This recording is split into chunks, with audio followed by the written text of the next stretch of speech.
Hello guys, welcome to my new blog. আজকে দেখেছি বাইরে গিয়ে রোদ্দুর, আর আমি কচু শাক কেটেছি। আর হাত এত কিটোচ্ছে কী বলবো।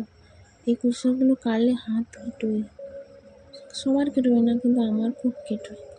আর এই সকাল থেকে বসে বসে মাছ ভাজছিলাম, এই এক গামলা মাছ ভেজেছি। কখন থেকে উনুনধারে বসে আছি, সেই 7টার সময় বসেছি, এখন 10:30 বাজে। ভাতটা হয়ে গেছে, হাত দুটো এতই চুলকাচ্ছে কী বলবো তোমাদেরকে। আজকে রান্না হবে কচু শাকের ঘন্ট চুনো মাছ দিয়ে, আর মাছের ঝোল হবে।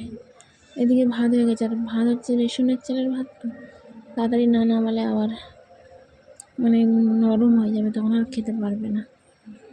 আর সকাল থেকে তো ওয়েদারটা দেখেইছো, ঝড় হচ্ছে, মাঝে মাঝে বৃষ্টি হচ্ছে, আর মাঝে মাঝে বৃষ্টি হওয়ার রোদে টানা যাচ্ছে, রোদ্দুর দেখা দিচ্ছে।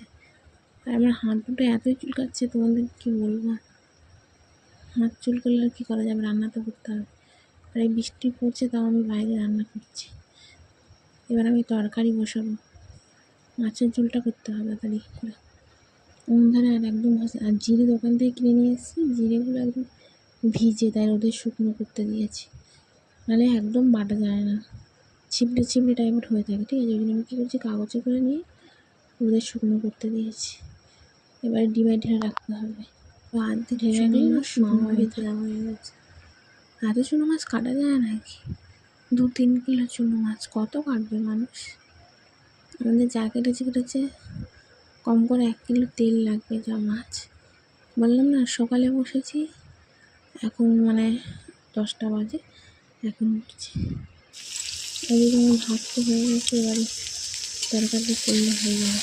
এখন বলছিল না উনুন, এখন দেখা এত যেন জমে গেছে, আমি কড়া কেটে গেছে, তুমি আমার ফিরে গেছে। আর আমি এভাবে ভিডিও করবো, আমাকে একদিন গান দেবো না, এভাবে ভিডিও করবো। ভগবান যা গরম, তো ফোনটাও ঘরে যেতে থেকে তার ঠিক। গরমে আমার যেমন হাঁসফাঁস তরকারি দেখে ফুটে এসছে, আর মাছগুলো দিয়ে দেবো।